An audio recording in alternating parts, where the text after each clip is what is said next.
Good evening. It's Thursday, April 27th. It's 7 o'clock, and we have the full select board present. Can we start with the Pledge of Allegiance, please? I pledge of allegiance to the flag of the United States of America and to the republic for which it stands, one nation, under God, indivisible, with liberty and justice for all. Mike Unit, do you want to start with the appointments? All right, first, we have an appointment of Daniel Cataldo as a driver laborer CDL 1 to the Highway Department. I know Keith is here and can introduce Daniel to us. What's everybody doing tonight? Good. Good. Super. It's a new guy here, Dan Catalbo. He's gonna be working for the Norton Highway Department. He has a CDL license. He's done a lot of different things, you know, snow plowing, and I think he's gonna be a good fit for the highway garage. So, and you got any questions? Dan, where are you coming from? I live in Rainham, Mass. Rainham. And where were you working before? J&S office installers. I did warehousing, receiving, shipping, building, everything to do with the in and out process. Any questions from the board? Just, Keith, do you have any openings? Do you have any openings, or do you have summer needs or anything? What do you have right now in your department? I do need a mechanic. I have an opening for a mechanic, and Mechanic. I can't find, I have no hits on it at all. It's bad. Okay. You know, but we have a sign out front right now, we put it in the paper, and it's like, it's hard trying to find people. I mean, I'm losing people right now, the younger guys are leaving because the last guy left me, United Rentals, offered him $7 more an hour. It's like, where are they getting this, it's just crazy, you know? Right. And they're taking off. And, so, hopefully, he's older than that, so he'll stay a little bit. Don't tell him. We won't answer Madam Chair? Yes. Mr. Town Manager, is the ranges, when was the last time we upped the ranges within this is this obviously part of a contract, but is it part of the personnel bylaws as well, or what's the Well, ranges? yeah, you'll be reviewing no, they're all union contract, Okay. and you'll be reviewing their contract actually tonight. An executive session. They did make some adjustments. Okay. All right, where were the adjustments that we see? I guess we'll wait until later on tonight, thank you. No, I'd like to make a motion, Madam Chair, if you're open for it, to accept the appointment, to have an appointment of Daniel Cataldo as CDL laborer, CDL 1 to the Highway Department. Second. All those in favor? Aye. Any opposed? Congratulations. Thank you. Thank you. Welcome. Good luck. Thank you. Good luck. Thank you. Thank you, congratulations. Welcome to Norton. Nice to meet you. Thank you. You running for office? There you go. I got somebody. Did you lose something? A microphone, oh, look at this. Ringing thing. Oh, my God. That's pretty good. That's good. Thank you. Thank you. See you, man. Shane is not putting a good report. Yeah, I know. Yes, Shane. Job's done. See you guys. Madam Chair? Yes. Unfortunately, we have a resignation. Melissa McGinnis at the town clerk's office is moving on to another community. I wish her the best. You know, Melissa was learning well here, and we'll miss her. So if anyone knows anyone that's interested, we have a position open. Has that been posted? It has. It has, okay. And then also, unfortunately, the resignation of Maria De La Fuente as the Director of Planning and Economic Development. Maria also is moving on to another community. You know, Maria was very knowledgeable, and it was great working with her. And I wish her best with this new opportunity that she has in the new community. And has that been posted? It has. It has, okay. I saw both of them, well, I'm sorry, I saw the assistant town clerk on the MMA site. All right. Great. So I know, Madam Chair, through you, Yes. before Maria came, Brian Carmichael was handling pretty much the department. He was above and beyond. Did we ever get him any kind of bonus or something? We did. Okay. Because I expect that he's gonna do it again, so I'm just, He, yeah. he doesn't say anything, you know, he does it. Doesn't and complain, yeah. Nick and I will work with him, you know, during the void, and we're very fortunate to have Brian there working for us. Yeah, I got a compliment from, about him the other day by somebody. I guess they called for something, expecting to get an answer a week later, and he called them back the next day with what they needed, so he's definitely an asset. Madam Chair? Yes. Just real quick, did we have any, I know it's a long shot, but did we have any candidates from when we hired Maria that are still looking? Possibly, you know, when Yeah. we send it out, we'll notify them. Yeah. Great. Now, I know this came from Mr. Kimball, wanted to, the Town Common Committee is a non-bylaw community, Yeah. committee, but I guess it was active in the past. It was active, and in the end, I think it was Keith and Bob.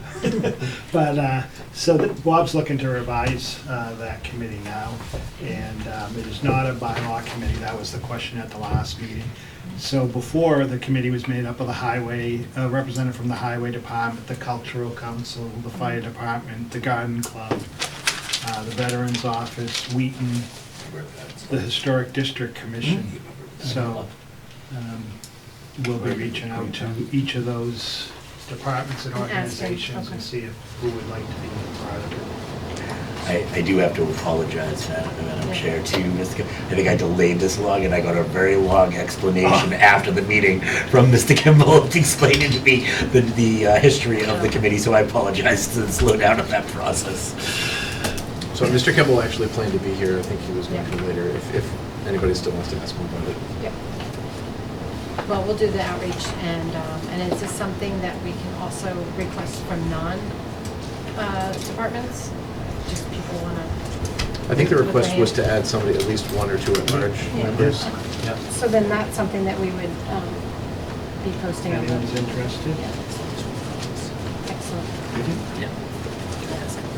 All right. But we don't need to vote on this tonight. No, we're not voting on anything, there's just a request to put people out there. Cool. All right. Do we have a motion to approve the minutes? Madam Chair? Yes. I would like to make a motion to approve the minutes. Point of order, Madam Chair. Wasn't there an addition, we was looking to add an addition to there, that's why I asked the question. That's why I asked the question was bylaws, because if we would not have changed it. He was looking to add an addition to that committee. Would we still vote on that, or would they just We don't do need it? to vote, Okay, no. they would I just think, do it. yeah, Okay, that's, I think. That was the whole, okay. I wasn't sure if it would be It's not a voted, bylaw. or he just wants to add it or anything, or...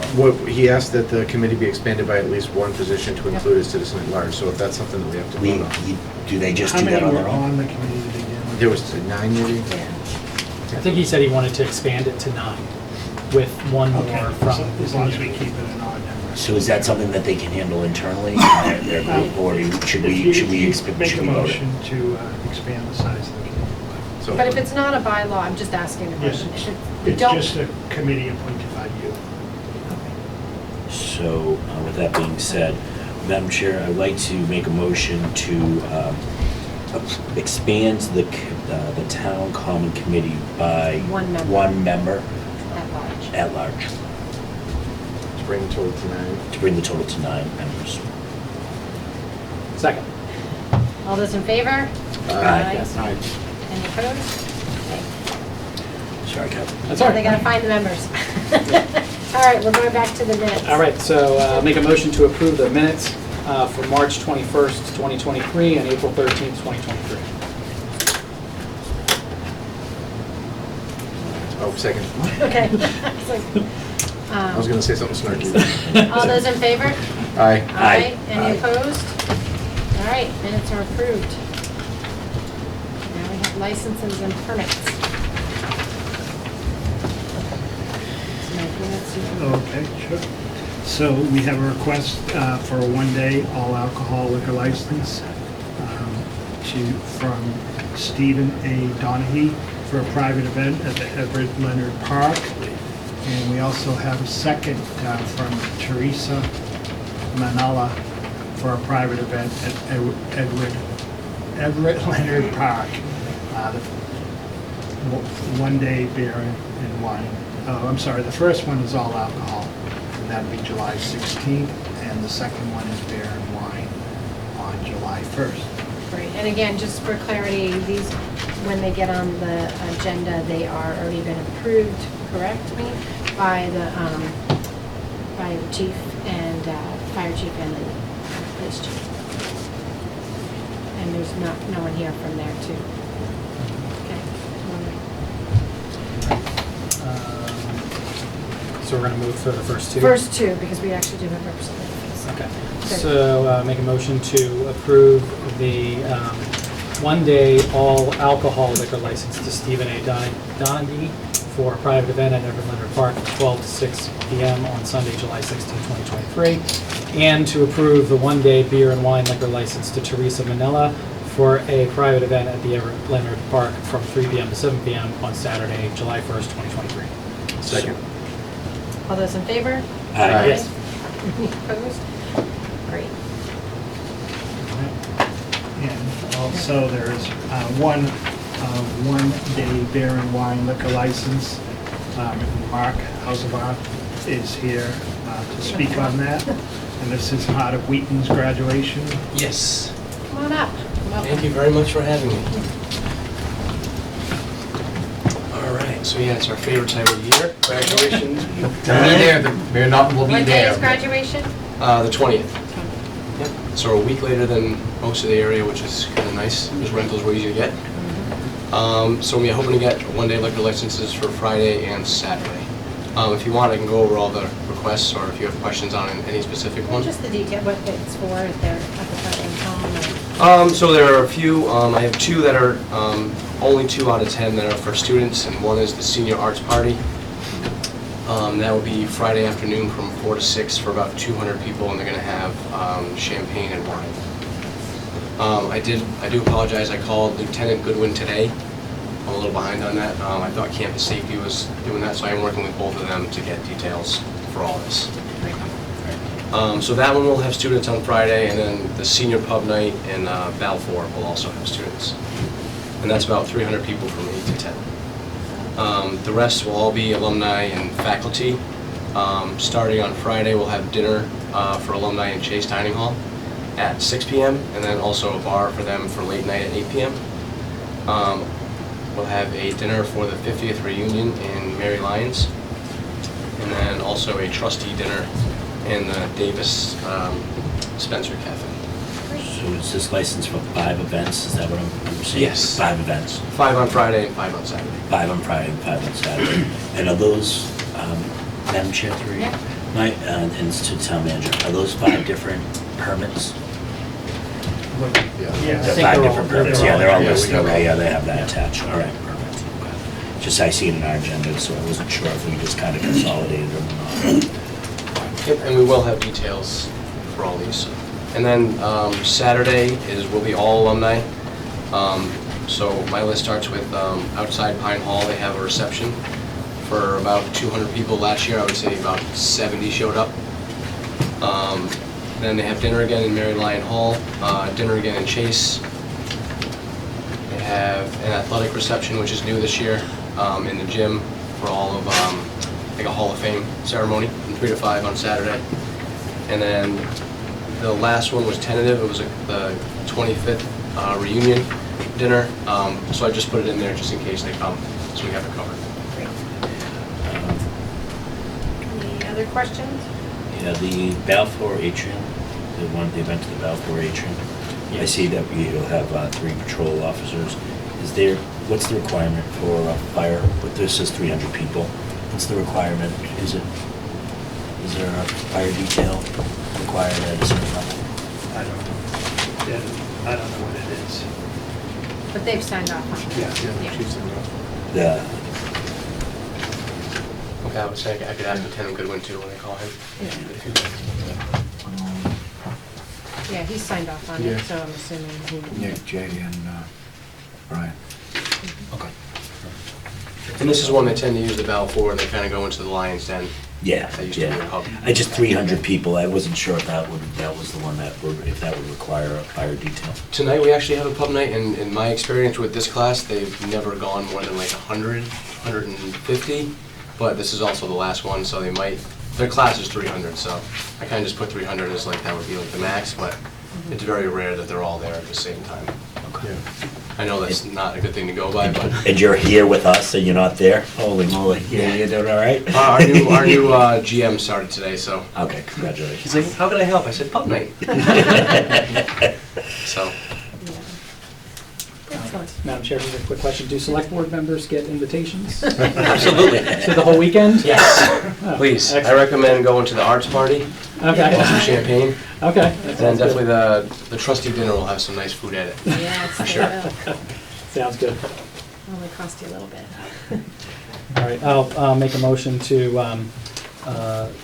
approve the one-day beer and wine liquor licenses to Mark Hesselbarth to be utilized for private events to be held at Wheaton College from May 19th to May 20th at the times and locations specified on the applications. I'll second. All those in favor? Aye. Any opposed? Congratulations. Thank you Have very fun. much. You have a party. Yeah. I did my first meeting. There you You will go. see me again. Unscathed, unscathed. Yeah. Thank you all very much. Excellent. Your time is appreciated. Okay, all right, so we're going to move ahead to announcements. First, we have Pat Tarantino, Yes, sir.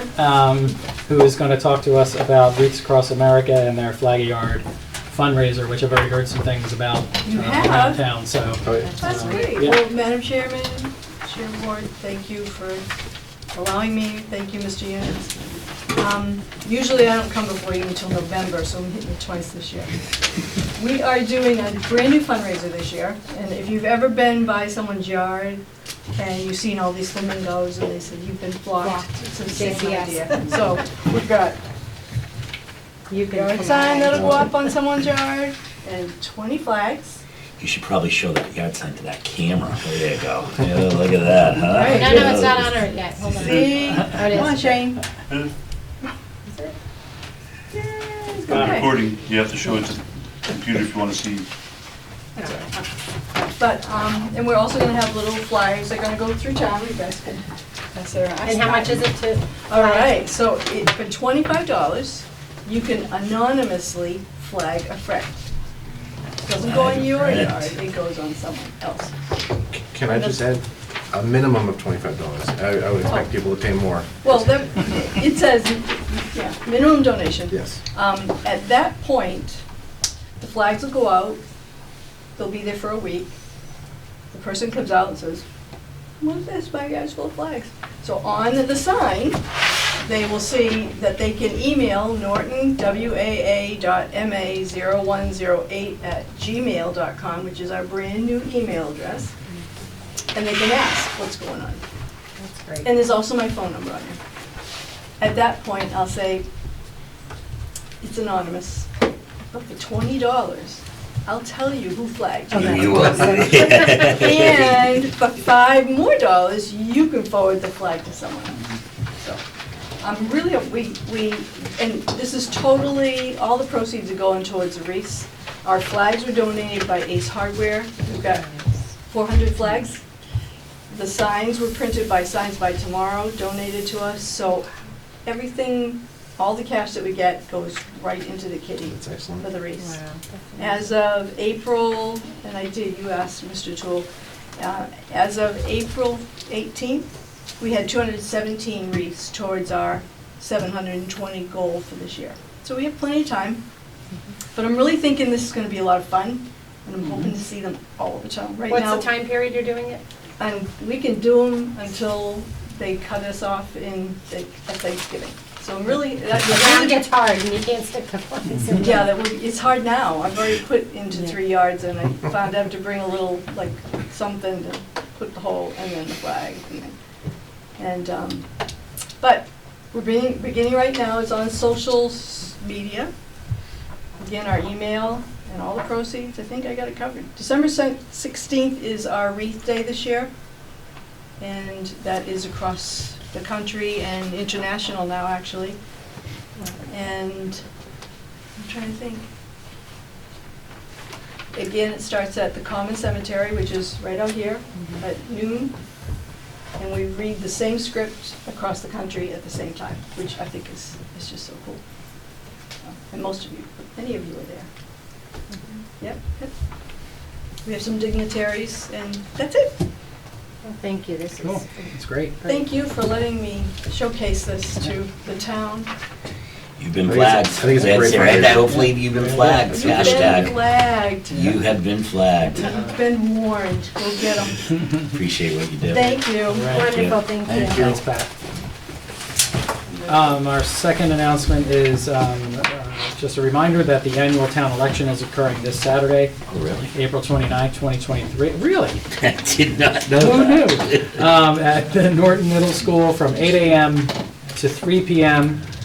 If you are not able to vote that day, you can still vote absentee up until noon tomorrow by going to the town hall. I'm trying to think if there's anything else that we need to say about the election. Mr. Town Manager, anything we need to mention? Nope. All right, come out and ready to vote. go. Just come out and vote. All right. Come on and vote. Thank you, Peter. All right, and then last announcement that I have anyway is the exciting groundbreaking ceremony is occurring tomorrow for the new Senior and Community Services Center. I know I always butcher the name of that. The Senior and Community Support Center, and that'll be tomorrow at 11 a.m. at 120 Mansfield Avenue, we are celebrating, like I said, celebrating the construction of Norton's new Senior and Community Center and the positive impact it will have on our community. There will be transportation available from the Norton Senior Center and from Norton Town Hall. We're trying to, stop me if I say anything I shouldn't say, but we're trying to minimize the amount of people that have to drive and park and cross the road and all that kind of stuff. So, so if you can take transportation, that is what we would prefer. Or Kev, I'm gonna walk from my place to the senior center. Or you can walk to Just walk from be Peter's careful, place. yeah, be careful walking across the street. And then there will be a reception to follow at the Norton Senior Center. This is a rain or shine event. Thinking the rain should hold off. Yep. So, Sunny. yeah. So I hope people can make it. Unfortunately, I can't make it. I won't be there tomorrow. I've always wanted to hold a golden shovel. We don't have any. And, we Oh, don't there have you any? go. Didn't somebody remake them? I thought you made them. Yeah. We have mini shovels. So I think it's great. It'll be a great day. It's really exciting. So many people have contributed and are still contributing to make this happen. So this is a really exciting day. So if you can make it, great. And I too, unfortunately, have a business meeting I can't get out of. But I think it's gonna be wonderful. I'll be there. Yeah, be great. All right. And then I was just slipped this note across the table. So that's to remind everybody the Memorial Day Parade on the 29th. Anybody that wants to volunteer for anything, let us know at the Veterans Council, Dr. Garrett. And gonna be in the parade as the Mayor Norton. All right. Of course. That's right. So just so what's the times on that? Yep, so the parade will be held Monday, May 29th at 10 a.m. The guest speaker is retired Fire Chief Paul Schleicher. All parade participants will assemble at the Henry A. Yell School parking lot at 9:30 a.m. and step off at 10 a.m. Yeah. Yeah, so my recommendation is do not arrive at 5 minutes before 10, like I usually do. Yeah. I've made that mistake and have only gotten as far as You? the CVS. You only get as far as CVS. And for me, I always come early. Drink lots of water. And coffee. Especially if it's hot. Coffee. Last year, I just mentioned this, last year was the first time that I had attended, and I thought it was just an amazing day in general. So we want everybody to come out for the Memorial Day Parade. All right. Okay. Excellent. All right, we're gonna move on to new business. Michael Toole, I think this is your first item, the Yes. discussion regarding potential partnership with Keep Massachusetts Beautiful to create a Keep Norton Beautiful chapter. Yes, thank you, Madam Chair. This was this was discussed last year. Last year, we had a very successful cleanup program. And I know that we've been asked, I know each one of us have been asked separately, like, is it gonna happen again this year because of this? It doesn't seem like right now it's going to. But one of the goals that I think we all have is trying to figure out ways how we can create programs that are not only appreciating Norton's beauty, but also keeping Norton clean and so forth. I wanted to try to propose us trying to get a chapter for the Keep Norton Beautiful. So Neil Ryan, who is a select board member over in Mansfield, has been the executive director of Keep Massachusetts Beautiful. And what the organization is it's not only organizes cleanup days, but it also, they do adopt a spot. They do memory centers, they do garden. The organization is really about just making the entire town beautiful, and I really want to see if we can get a chapter going here. And what does that entail in terms of? Yeah, I spoke to Neil the other day regarding it, and the first is, starting it here and then maybe tying it into the highway department, right? Highway department takes the lead a lot on the cleanup day of Norton. So I think this is, if the select board's okay with it, to move forward with this, is then try to bring it right into the highway department before Keith leaves. We're gonna suck every piece of juice out of him before he leaves, and then try to organize this and then open it up to the community to say, okay, we're looking for this many members. So the organizing committee, this is the first step to try to get this going. The investment, I don't have any of the details if there's an investment or anything in the chapter yet, but this is something that I think could really take off in Norton and give the cleanup day a different energy besides just the cleanup day, and just kind of make it continuous. So I will, obviously Saturday's going to be determined, but I'm going to probably follow this because this is something that even if the select board takes the lead on it, even after the election, I would want to be involved with this as a citizen. Okay. So if that's okay right now with the select board to move forward with this, I'll get us more and more information, and we'll kind of get this formed. Great. Does it make sense? Sorry. Go ahead. Does it make sense to have Neil come in and talk to us Yeah, I as a think board? that would be, Yeah. Next I think step, that would, yeah. I think he might be stepping down, but bare minimum, I know he does Mansfield Beautiful. What would be great to do is maybe bring him in, even just not even the executive director, but for the Keep Mansfield Beautiful. Yeah. And have him explain, because they have a very successful program over there. Those annoying bright yellow neon shirts that say Keep Mansfield Beautiful, but they've done a great job.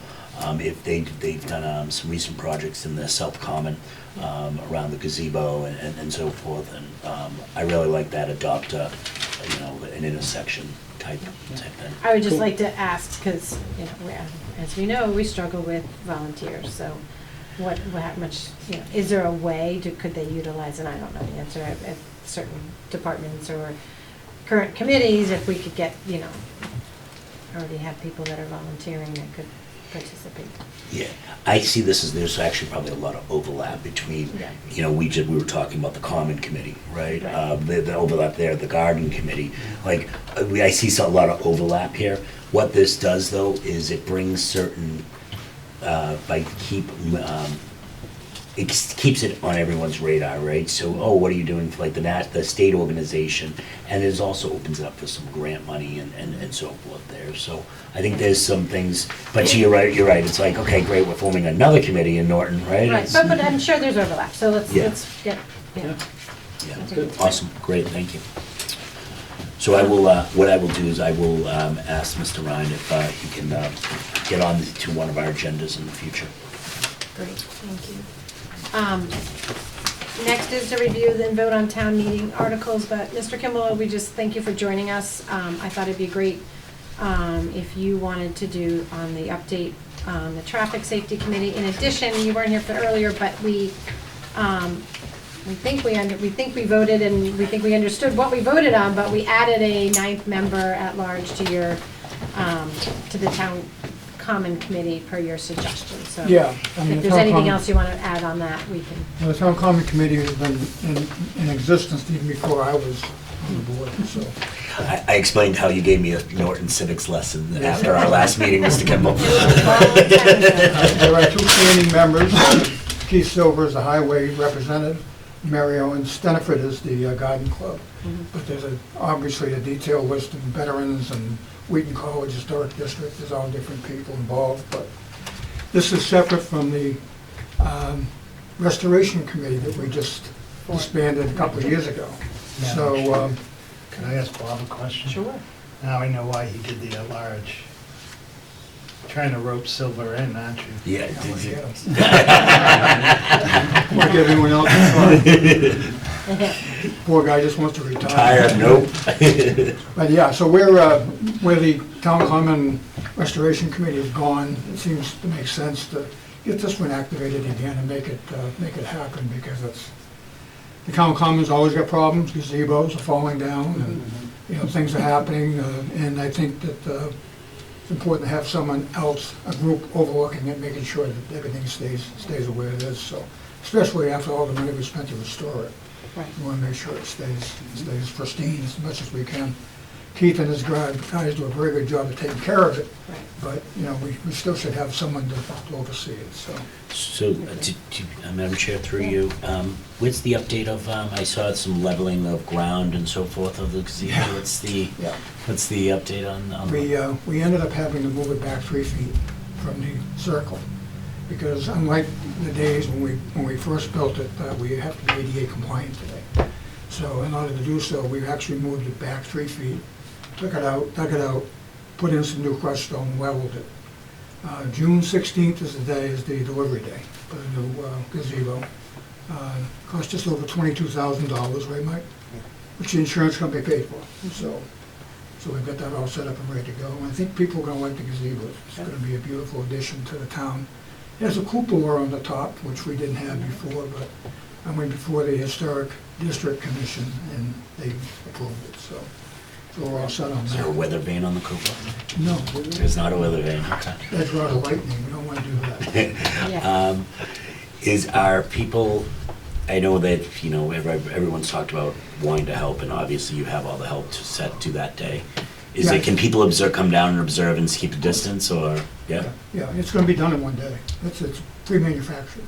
So it comes on a big truck with a big trailer, and we're going to have to remove sections of the fencing to back it in there, and they'll erect that thing, and it'll go up in no time at all.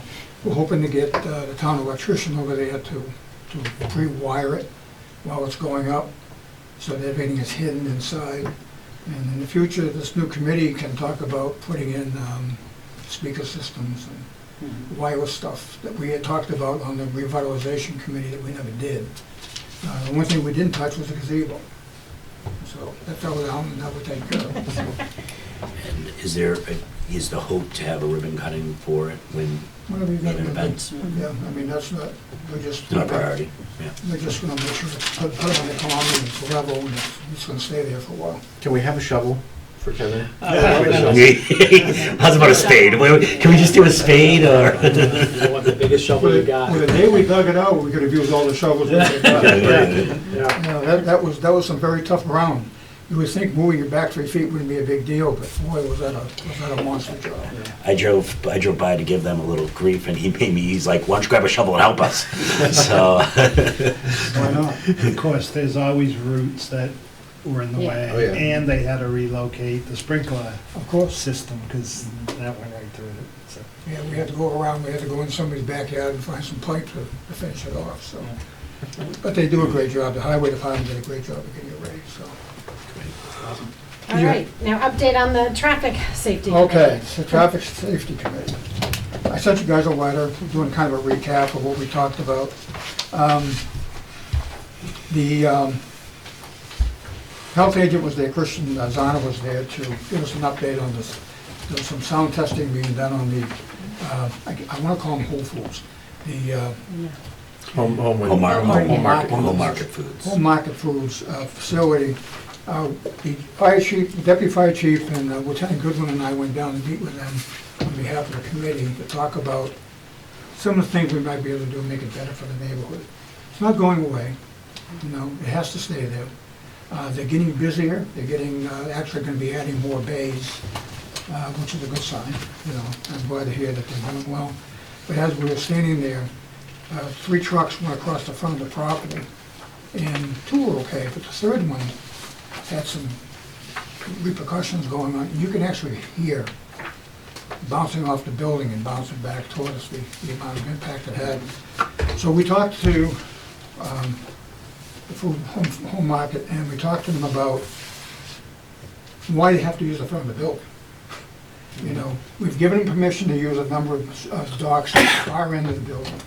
But I've got a picture here I took today, I'll pass it down so you guys can see it. You can take a look at it. That's from the assessor's map, but when you drive across the front of the building, there are docks. See, there's one truck, 152 footer sitting there, right?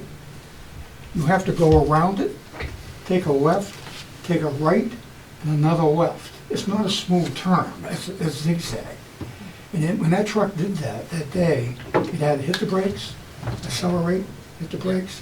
I can understand where the neighbors are complaining about the noise. So anyway, we asked them to consider using the left-hand side of the building. Everything coming in, the main gate, just go straight in, to the right, to the back, come back out the same way. It doesn't make sense for them to be using the front of the building. They have agreed, Home Market has agreed, and they're going to order some signage, and get some material together, and try to direct people into the rear end of the building and stop the noise in the front. I think that'll be a major improvement to the community down there. I think it'll make a big deal out of it. So they're promising May. We're not going to do another sound testing, because if that solution is followed, then we don't have to worry about it. It's going to be gone. So hopefully that'll take care of that. While there, I sent you guys pictures of the signs that were there. I mean, they have their own policing they have a security agent on the site. The day that we were there, it was kind of drizzly, kind of rainy day, and there was one 52 footer rig way off to one side, and they have this thing called a reefer. That's the part of the truck that's refrigerated. That thing is going. It has to stay going, obviously. They got product in there, you can't stop. But they've got signs up everywhere, no reefers, no trucking, no parking, and yet they've got a truck parked there. So, you know, we commented on that and suggested that maybe they have to get these people to go somewhere else. They're running 24 hours a day over there. So I understand when someone's tired, they want to go someplace, but maybe just not have that area open, you know, to the truckers, and they probably will get the idea. As far as the signage going in, when you come off Eddy Street, take a right onto South Worcester, it's not clear as to, and most of these truckers, we're told, are independent truckers. Right, They call them that's the other issue. gypsies, but they're independent truckers. They're not familiar with the area, they don't know the area. So when they drive in, they're slowing down, looking, trying to figure out where the gate is, you know, and all the other issues that happen there. So we suggested to you, we've asked you guys to consider putting better signage on the roads, coming and going, so that when someone takes a right from Eddy or John Scott, the intersection, to the right, it should say something like entrance ahead or something, just to give them an idea that that gate, the first gate they come to, is not the gate they're looking for. And they slow down and they speed up and they make a lot of racket. But it's not their fault. You know, it's just the way that we've got it set up. So if we can have a clear signage coming in, and then on the way out, clear signage of where 495 goes, how to get to 495 through the industrial park in Taunton, that would be very helpful. And that's something that Keith and his guys could help us out with too. So have you requested that signage? Has the committee requested that signage? We've asked you guys Okay. to look into it. Okay. Because we don't, obviously, we can't put those You can't things up. sign it, yeah, But you guys absolutely. can follow up on it. I know you're updating, Madam Chair. Yep.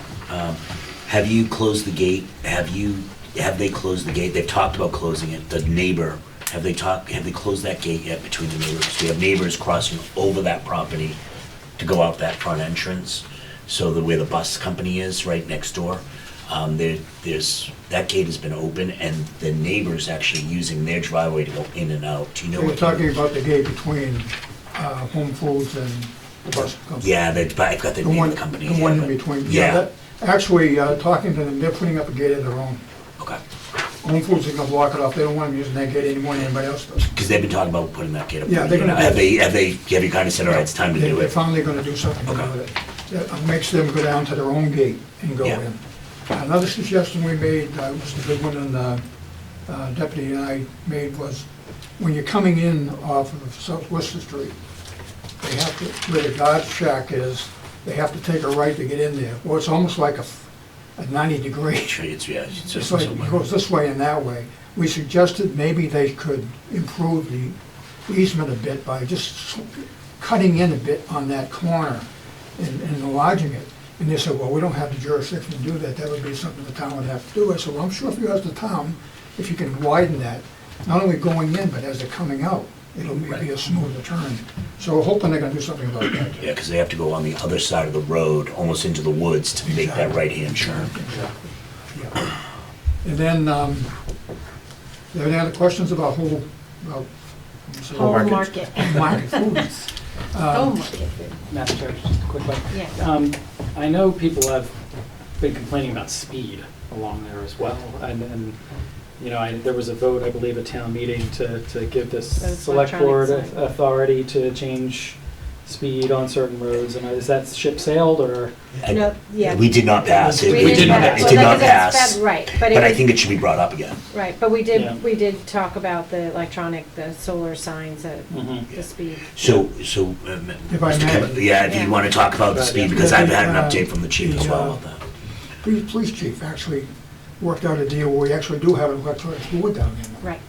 as you're driving in off of Betty, if you can see it. And then we asked Keith to put in some no parking signs along there too. But as far as speed goes, Lieutenant Goodwin's been down there a lot. And he says, there's no one speed. Okay. These trucks are coming in there, they don't know where they are. They're trying to figure it out. And they're going rather slow, unless they've been there before. So, doesn't appear to be a serious problem right now. Could be, but that electronic signboard seems to have done a big, made it much of an improvement on what's going on over there. Very So good. I think that was worth the effort, that one alone, but any signage we can give them over there will be helpful. The reason why Whole Foods waiting until May is because they had to order all the signage that they want to put up in place, so. Yeah. Have you asked Home Market Foods to leave? Home market. Home Market. You got me going. Home Market Foods. Home market. If they make sure that they lease to 2 tenants right now, that they're playing by the rules as well. I mean, we noticed, we called them, we brought them in front of this board last year. They were like, okay, we get the message, and it seems like they definitely slowed their people down. But no going in front of the building, we have to make sure that their tenants. One tenant is almost gone. Okay. They're going to expand, Home Market is going to expand, they got it right that time. They're going to expand over to their, looking at the front of the building to the left, Yeah. and add additional bays over there. So that'll be a good thing. Hopefully they won't have to park down at that front bay anymore on the right-hand side in the front. But one's gone, and the other one, according to them, doesn't generate that much traffic. Okay. It's mostly, what you're seeing there is Home Market. They're the ones generating all the traffic. So it seems to have taken care of itself. The company that used to be there, I got the name on the tip of my tongue. It's Cisco. Cisco. No, he's talking. The company that's moving out now, they It's used a to do, logistics company. It's a. they used to do business for Home Depot. Yes. And they lost the contract. Spirit. Spirit Logistics. Spirit Logistics. They lost the contract, so looks like they're gonna go somewhere Yeah, else. go ahead, Mike. So Bob, it sounded like you said they don't know where they're going somewhat. So when they take come off of John Scott Boulevard, should there be a sign there that says quarter of a mile to? Yeah, Okay, yeah, enters the head on right, yeah, quarter of a mile, third gate, I don't know, something, yeah. because there are the gates there too. Do you think that would help traffic coming through the common square as well? Because I've noticed a ton of trucks come Lately. from that way. you know, if we could get them out to 495 through the industrial park. Yeah, ways. So Yeah, Waze. that's what it is, right? Yeah. They're it's all following about ways, ways. yeah. And we've asked the police department if there's ways we could block those, so that, and they can't do that. Right, right. But you're absolutely right. But there really is no way to do that. Yeah. I mean, and we've all been on the common recently. You can see it. I mean, they just drive over the sidewalks and it's not their fault. You know, it's the way it's configured, and Right. that could be another conversation we could have too. But I know we've got an article on the warrant for that. But You almost want to put a score, because some of them are just amazing with the truck. They do left and right of this, and you're like, without ease, and then some of them are, it's the most But most you're painful sitting thing that there- anybody ever You're seen. sitting there at a traffic light with your car, you're like, You oh good. my God, let me back up. Well, to the point, Kevin, I noticed that there's been a lot more too, but I can't tell if it's because I'm looking for it now or if there actually is an increase. Right. Yeah. And if it's ways, you know, that would explain Yeah. some of the increase probably, but Yeah. even if signage would just help direct them towards the Yeah. It's industrial the park. right way. Yeah. yeah, actually, it would be involving Mass Highway. But if even Mass Highway could put a sign up at one of our exits that's saying, industrial part, exit, I don't even know what the exit numbers are anymore. I know. 20, no, Whatever it is. 27, 27, And try to is get them down 23, there, 26. Yeah. Bay Street, Yeah, yeah. you know, and going that He's way instead of coming from the and center that's of town. 25. You know, it might be 28. a better way to do it, but Yeah. then you'd have to deal with the state, and I don't know Yeah. how cooperative it would be about that, so. I think it's worth the ask. You know, I think it's, I know the state's really funny about signage, there's certain rules, but I think it'd be definitely an ask of the legislators to say, I think it's, Representative Barrows is typically great with the highways, so, Mr. Town Manager, could we maybe possibly put that on a communication to Representative Barrows? Yeah, I mean, even if there was a sign that said Mount Standish Park, exit, whatever. I mean, Yeah. people, they would know that the park is further down 495. I don't think they want to try to make that intersection any more than anybody else does. Right. You know, if they knew about it, they might not even come that way. Yeah. So, and the final suggestion the safety committee made was, we actually, I did have a chance to watch the virtual meeting on North and South Worcester. And we're going to review that on May 10th at our next meeting. We're going to go through that document, because I don't believe most of the members had a chance to watch it. And the one thing that I brought up during the virtual was the lack of sidewalks and their lack of installing sidewalks while they're doing a major change there. And if you drive down West Main, and just after the school, Salmi's in the driveway, that's where the sidewalk ends. And then you go across to the fireplace, rustic fireplace, and that ends right there. That's the end of the sidewalk. You go up over the hill down by the coach place and hit the bottom, and you find the sidewalk again, but there's nothing between the two. So our recommendation, when I brought it up, we were told, well, that wasn't part of the scope of the plan. Well, we had 5 years to argue about it. And I would recommend the board, if you should take a proactive challenge to this and say, okay, we understand it wasn't in the original allocation of Chapter 90 funding to do this, but, you know, how much more is it going to cost? And can we add this to it, or can it become another side project? Because when you're tearing it up, you might as well do it right. And if anybody, and we've all walked in the parade, the Halloween parade, when you come up over that hill, it's scary as hell to begin with, and there's no sidewalk there. And I know why. It involves a lot of wetlands that they don't want to touch. And I get it, but it should be addressed.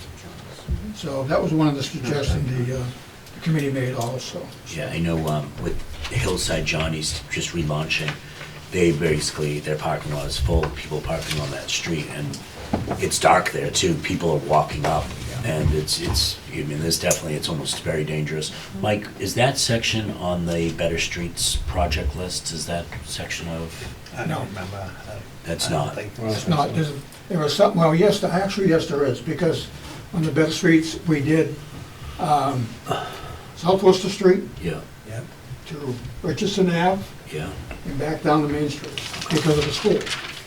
So we did do it, but it didn't even go up the hill, it just stopped right at that corner towards the school there probably then. Well, the highway, Mass Highway, that's where they stop. Yep. But on our streets program that we did back in 2018, I think it was, Yeah. 19, it went all the way up to Richardson, back to Main Street, and back to the school again. So it's actually been laid out by Serpent. They did that hearings with 2018 or 2019 is when they did it. So, yeah, that was one of the recommendations, like just like Pine and Plain for, JC and, some of the side streets that we don't have sidewalks on. So I, Madam Chair, I did attend that meeting, and I've CC'd and I've included you on the communications to the state representatives, because the bump back was a surprise to everyone of that project.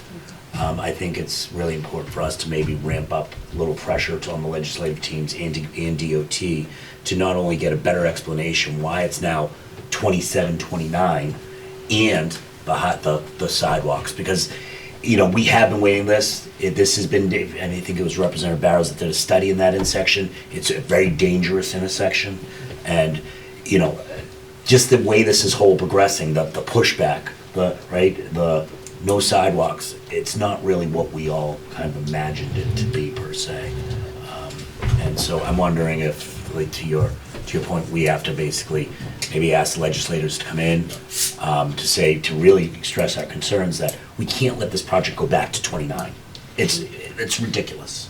And then, but say, and if it is going to go back to 29, we need to absolutely make sure there are sidewalks in the program. So it's one of those things. It's very frustrating. And I'm sorry, Mr. Town Manager. Oh, I thought you had a question. I do. I was just gonna say, if you want sidewalks, I would emphasize to do it as a separate project, because we've gotten this far along with the signalization. If all of a sudden we start adding sidewalks, like, oh, okay, then we've gotta pull back and start all over again, Yeah. bring in an engineering team. I'm a little upset, and I will follow up, because I sent that email and I've gotten zero response on why it was pushed back, and I asked specifically for, and I think I CC'd appropriately the board on that. But I think we have not gotten any response from anyone on that, and that's not, I don't think anyone, if we were told it was on the tip for 24. And that realistically it's gonna go 25 at the latest. Now it's 27, 29. But it could be earlier, and that's the way the state works, as long as we've got our engineering in place. Right. Yeah. And we're ready to go and someone else drops off, then it's gonna move up. This fiasco on East Main, I ran in 95 promising traffic lights. And it's taken all these years, and we've been talking about it for 10 years now. So I would encourage you and to Mike's point, keep it separate. Don't include it in another, because That's a good they point. will throw the whole thing out, start all over. Yeah. Give them an By the way, excuse. it's not Richardson Ave, it's Pleasant Street that I'm talking about. Yeah. They go I was up- like, wow, dude, we all go all the way down to Richardson Avenue. I said, that's a pretty serious I was project. just picturing it myself. It goes down Pleasant Street and then back. Now, it's funny because the sidewalks in Norton actually end at the Attleboro line. Right. But we do have sidewalks all the way down at that end of it, so it's kind of strange. Just the latest emails, it says that the project could be ready for advertisement in FY '26. So we've captured 3 years. We've captured 3 years. July of '25. So, Madam Chair, to the Town Manager, Mike, how do we prioritize the sidewalk as a separate project with DOT? Is there a safety issue? Is there, to start with the school committee to say there's a safety issue at the JCS possibly without sidewalks? And I would start with Steve Howitt. Yeah, because it's his district. He's big on the highway committee, and also that's his district in town. So I would meet with him, and he'll tell you the best way to. Okay. He's chairing the highway.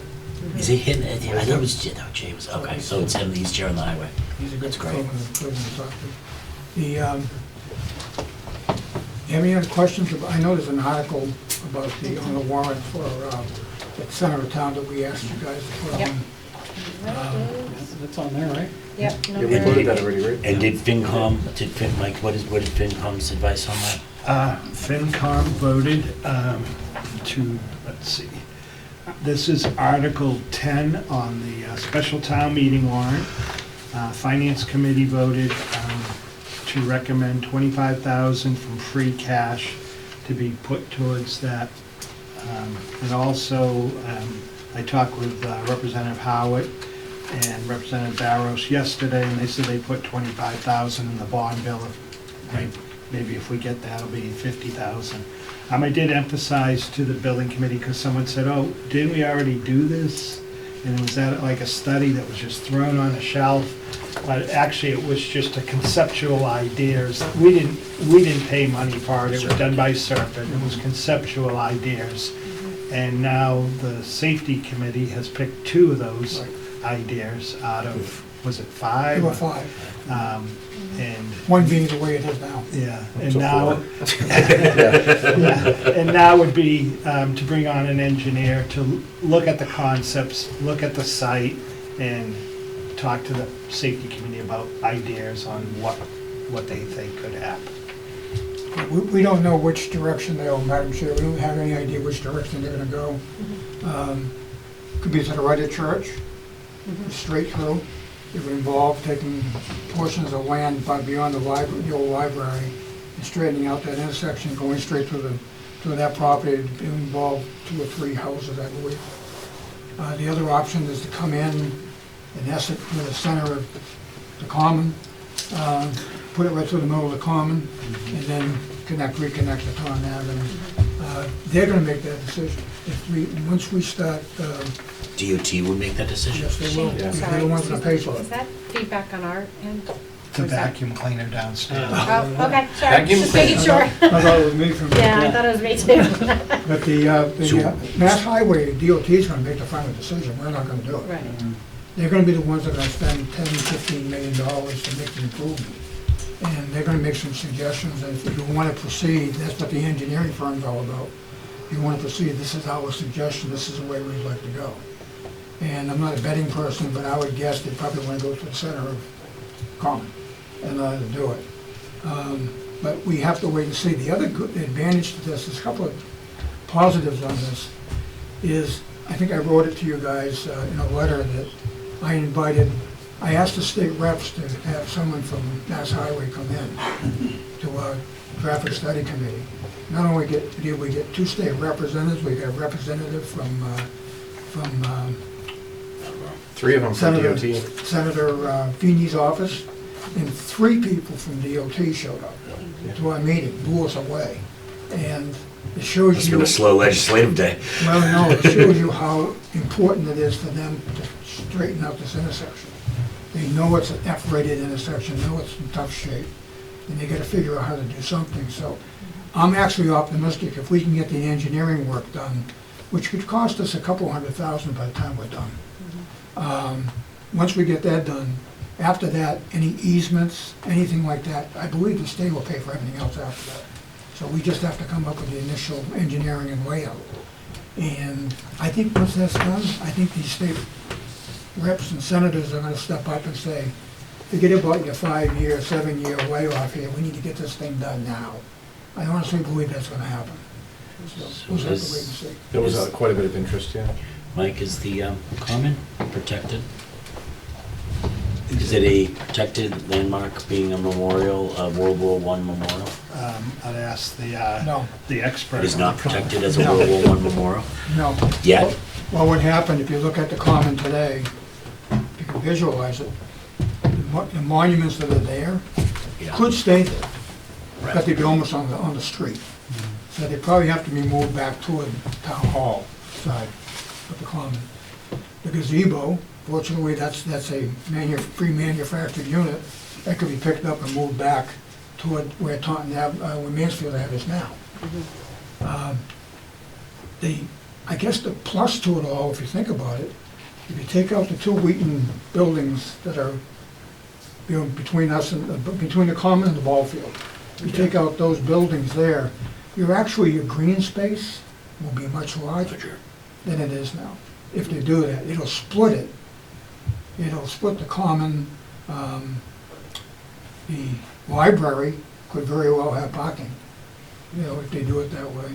But it's all gonna be green area where 140 is now, green area where the Wheaton buildings are. If you would abandon Library Square, you'd probably have even more of a green, if they did something like that. So, be interesting to see what they come up with.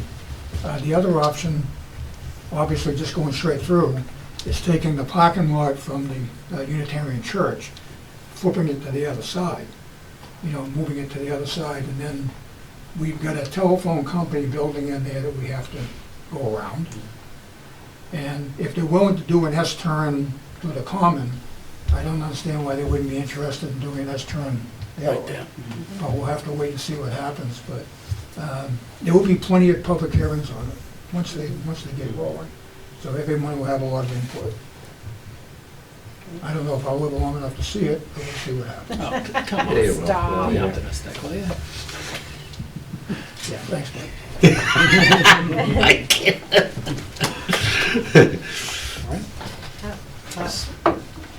Do we need to vote on this? Yes. Yeah, then we can do the other special town meeting after this.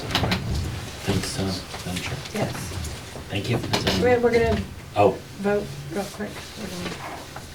I don't know where that. where is Article it? 10 of the special town meeting, engineering study for Norton Center, $25,000 from free cash. Do we have a motion?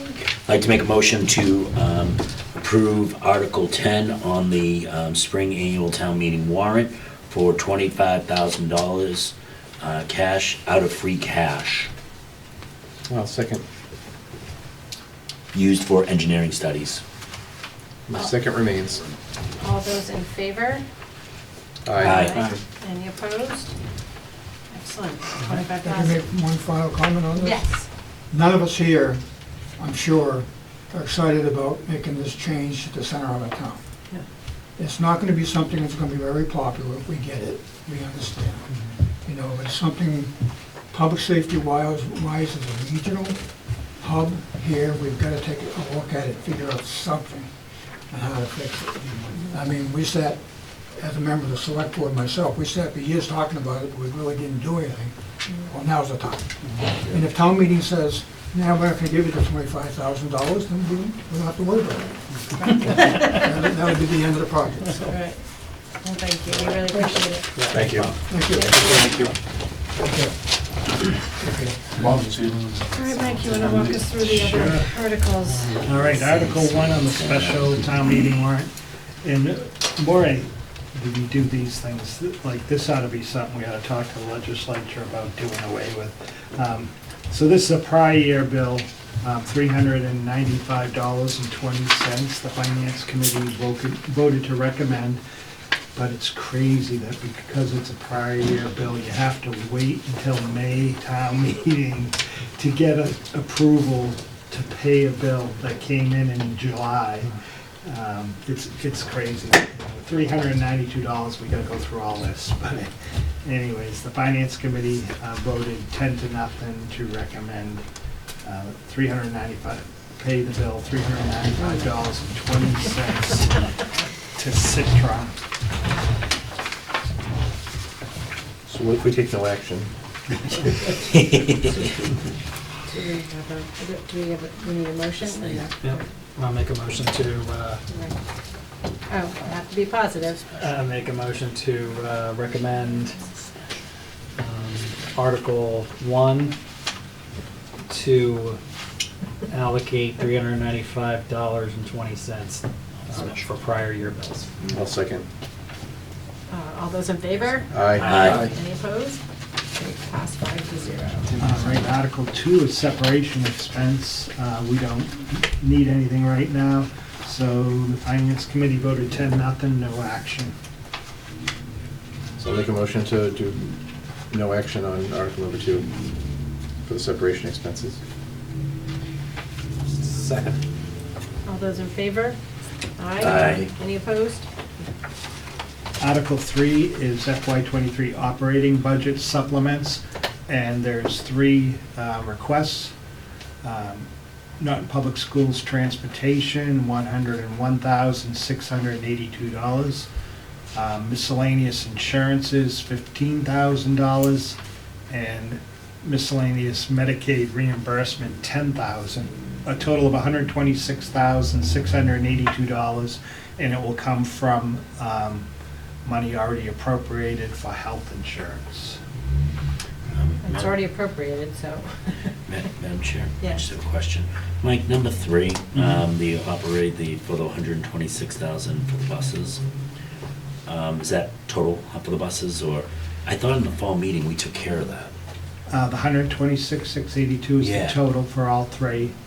And the What was- 101,682, the school department requested that due to the number of homeless students that they have to transport. So what that is, say like, if a homeless family's put in the I always say long stay, is it extended stay or long stay, but if they're put in there by the state and they're from Boston, we have to bus the kids from Norton to Boston. I'm sorry, maybe I should have been watching the school committee meetings a little bit more. This is Norton student or a Boston student? It would be a person from Boston, so it's a Boston student Okay, who becomes homeless, yeah. and then the state Puts them up at the extended puts stay. them up at the extended stay. We're responsible to get the kid to, Boston's not responsible for their student? No, How many of these students do we have? I'm not sure of the total number. I thought I heard something like 50, but that sounds high to me. That sounds very Yeah. high. I mean, you can imagine what it costs to bus a student all the way to Boston, then pick them up and bring them all the way Now, back. there are no reimbursements from the state on that? There is, and it goes into the general fund. So it's also, it's not, there's no, So how come we're hearing about this? This is the first time I follow the budget pretty closely. This is the first I'm ever hearing about homeless student transportation. It's become there's a lot of homeless families in the state now. There's like 690 homeless we families. couldn't right have now. 50 of them. Right. Yeah, I got a 600. I don't know where I saw that number. Pretend it is. And this is mandatory, this is. Right. I'm definitely not opposed to spending the money. I just want to make sure, we are getting it reimbursed. We get reimbursed There's- 100%? Yes. So we have to allocate it and then And then we get get it reimbursed back. after the fact. Is there any chance the money gets cut? I don't think this year, but you never know, like this year they're supposed to fully fund regional school transportation, but a lot of years they don't. This is McKinney-Vento, they call it, and they're fully funding it now. But there's always a possibility if the state runs into budget issues, they might say. Okay. You have a I'll motion? make a motion to recommend Article 3 on the special town meeting warrant in the amount of $126,682 of budget supplements. I'll second. All those in favor? Aye. Any opposed? Article 4 would be for any water enterprise operating budget supplements, but they don't need any, so the recommendation from the FinCom is no action. And you could probably take So- 4 and 5 at the I was same just gonna say, time. yeah. So I'll make a motion to take no action on Articles 4 and 5 in the special town meeting. Second. All those in favor? Aye. Any opposed? And then you can probably take 6 and 7 together. So 6 is capital improvement funds to add appropriations into the capital improvement fund, which we're not going to do right now. We can do that in the fall. And Article 7 would be to make changes to the capital plan, which we're not doing. So the recommendation for both those is no action. So make a motion to take no action on Articles 6 and 7. Second. All those in favor? Aye. Article 8 is for the traffic. If you remember out front of the fire station, there used to be a traffic signal there. Way back when, in April of 20, there was a storm and a tree came down. It took out the street light on the pole out front. which then came through the front door of the town hall. And we did put in an insurance claim, but this is now part of the Route 123 project. You know, their contractor's gonna do the work for us. So it's been delayed quite a while. So we did receive $46,442.50 originally from the insurance company. And we did have an adjuster out a little while back. We're putting in for another $39,547.76. So the original money that we did receive came in back in 2020, so it's already become free cash and moved on. And so we're looking for $85,000 from free cash. And when we receive the supplement, that'll also go back into free cash. I love municipal terms, free cash, this is, Yeah, I want free it's not cash. real world. The Finance Committee voted 10-0 to recommend the article. Okay. I'll make a motion to recommend Article 8 for the traffic signal replacement in the amount of $85,000 from free cash. I'll second. All those in favor? Aye. So Mike, what's the net spend on that? I know that we're putting a new adjustment in there, so 39, we got 45, 39. On the whole project? Yeah. Well, the traffic signals, well, the total for everything's 85,99026. So the traffic signal mast down is $84,323.71. The street light is $1,181.55, and the front door repair was $485. $4,000 for that pole. They couldn't just throw in the light? I know, right? You'll have preemptor on it. Article 9, the Water Department's not gonna move forward with that project at this time, so the recommendation from the Finance Committee was no action. Was there a reason that they gave, why they didn't want to Yeah, go they forward? just had too much going on, and it didn't fit within their budget to be able to move forward with it. So I'm getting good at this. I'll make a motion to recommend no action on Article 9. Second. All those in favor? Aye. Unanimously. Article 11 is to appropriate $15,000 for engineering services for the completion of the bike trail. And this will be for assistance from our engineer, working with the Alternative Transportation Committee on their signage and other aspects as it We moves skipped forward. Article 10, but we can go We back did to that. it. We already did it. We did that one. Oh, we did? Yeah, it That's was the like one that- Kimball. That was at the Oh, bottom. thank you. Yep. And the Finance Committee recommended $15,000 from free cash. So I'll make a motion to recommend $15,000 from free cash as written in Article 11. Second. All those in favor? Aye. See, a little action. Yeah, this is a Pass lot of action on that one. Article 12 is the prudent investor. The treasurer did a great job explaining that to the finance committee, because it's kind of a confusing thing, and they did vote 8-0 to recommend. Great. I'll make a motion to recommend Article 12. I'll second. All those in favor? Aye. I'll tell you Passes what's 5-0. scary, I was talking to the Maria about this today, the prudent investor, and I was saying, yeah, the treasurer was saying that if you want to invest in tech stocks, the only stock on the state list is Hewlett Packard. Mhm. We're like, really? Yeah. Come on. Yeah. And then I go back in, I open up my computer, and my first email is an email from Hewlett Packard. I'm like, it's scary, they're listening all the time. The annual. So, let's see, on the annual, you already took votes on Articles 2 and 3. Article 4, we're still working on. Article 5 is the water enterprise budget, and you have that in your packet. The Finance Committee voted 7-0 to recommend $4,740,548 for the water enterprise. Was there any feedback on any of that, or either of those line items?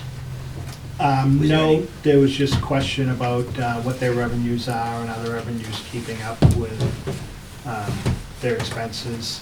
On the sewer budget, they wanted to know why the salaries have gone up. And the main reason is they used to have just 2 people working in the sewer department, and they're moving up to 4 people working in the sewer department. We've added the West Main Street sewer, the Blue Star Park, so the system has expanded, there's more work, and so that's why. Come on now, motion boy. Oh, you know more questions? There's not no action, so I'm not doing it. Yeah, you're not, he's the no action guy. I'll make a motion to recommend Article 5 in the annual town meeting warrant, approving the water enterprise budget of $4,740,548. Second. All those in favor? Aye. Pass 5-0. And I'll make a motion to recommend Article 6 for the sewer enterprise budget in the amount of $2,351,071. Second that. All those in favor? Aye. Passes 5-0. All right, getting ready. Article 7 is the operating budget. Right now, the Finance Committee hasn't voted that article yet. They have approved all the budgets except for the school department budget. And I will say there was some great discussion last night, and I give a lot of credit to the Finance Committee. They're in a tough spot, you know. They just can work with the funds that we have. Right. It's not their job to say, let's have a debt exclusion, let's have a, here's the money you have to work with. And they got a tough job to do that.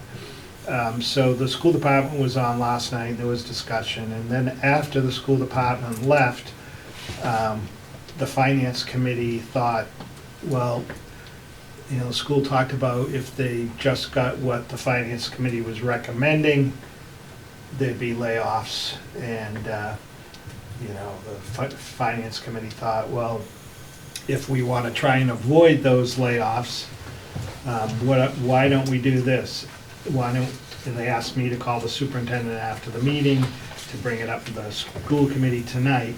If we take $707,500, which the school department said they really needed, out of stabilization, with the agreement from the school committee that they will not come back looking for money in the fall, and in the fall, we'll take that same amount of money and some, and add it to our back to our stabilization account. But at least, rather than making them wait to the fall and having some undecided choices when it comes to layoffs, we'll give them the money now, as long as they don't come back in the fall looking for money.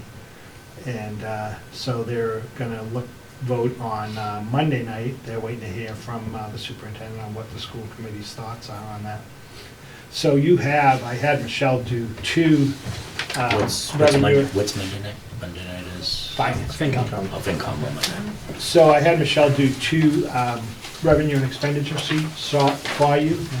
And this will give you an idea, so if we're at town meeting, and the Finance Committee, say, recommends this one with the $707,500 added in from stabilization, and if that didn't get the 2/3, then we'd have to go back to the other sheet. So the difference, obviously, being in the school budget, a 2% increase at 33,998,943, or with the money that the Finance Committee is looking to add, a 4.1% increase, or 34,706,443. So they're still waiting to hear on that. And our stabilization count is 2.8, right? Yes. Okay. And I know the Finance Committee did have a lot of talk about how important it is to have the stabilization fund and have it, you know, try and get it up to that 5%, so they do want to put this money back in and some in the fall to get it, start moving it in the right direction.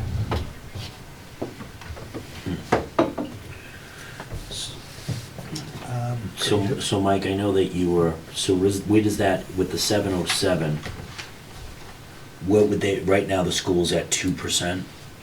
Right, that would be 4.1. So that would be almost double what the initial operating budget is, and the town's still at the 1.8? Yes. And we'd, hopefully, we'll be making up some of that in the fall. And now it's hopefully. Well, we'll have to. Yeah. You know, we did have that discussion about the fire department. You know, some people, I don't know, they get the misconception, and I don't know how to, I'm just not good at explaining it, I think, when it comes to overtime, why there's overtime. There has to be overtime because everyone that's on the fire department gets holiday, gets vacation. Right, this isn't just extra, this isn't just like, Right, oh yeah, it's extra not shifts. To fill shifts. And by right, they can't pull a truck or an ambulance out of that station without 2 people on it. So if they don't have the money to fill the overtime, then they're not gonna be able to keep up the service we have now. Probably won't be able to keep Charlie open. So it is important. It's not just so people can make extra money, they actually have to fill these shifts. If someone is out injured or sick. I So know. it happens. So I know it was- finance is they're gonna recommend the 707, but if it gets voted down, then they're gonna Right. revert back to here. They're gonna recommend it if the school committee agrees that they won't come back in the Right, fall. right. Mike, I know last night it was suggested about possibly closing Charlie. Is that, I mean, obviously, I know the financial situation we're in. I understand the grants, but I know it was floated out there by someone of that, a member of the finance committee. It would only have to happen if we're not able to fill the overtime in the fall. Other than that, we have to keep the firefighters on. We can't cut, so.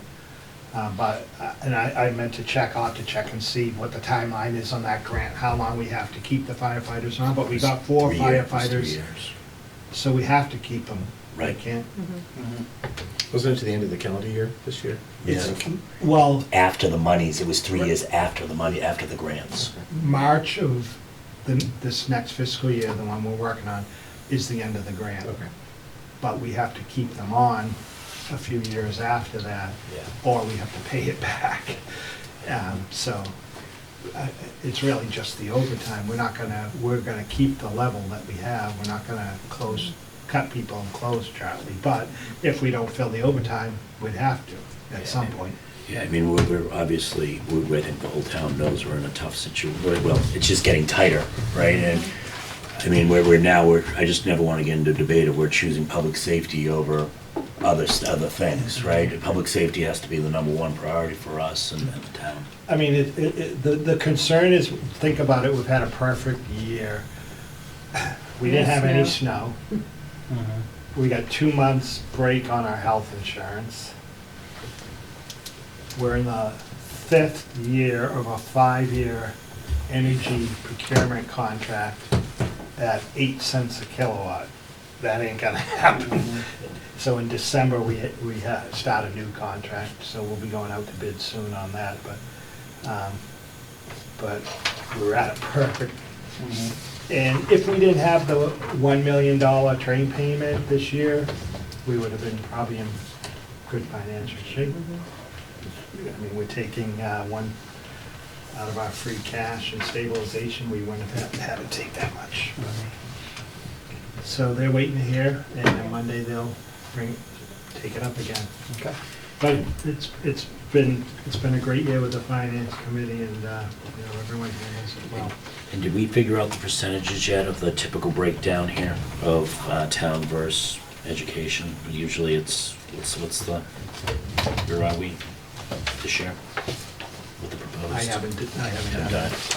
Usually in the years past, it was about 68%, give it between 65 and 68. 68 and 70 school and School, and then 30 for the town. Okay. after the fixed and shared's taken out. Does this bring it, this obviously would bring it much higher than that?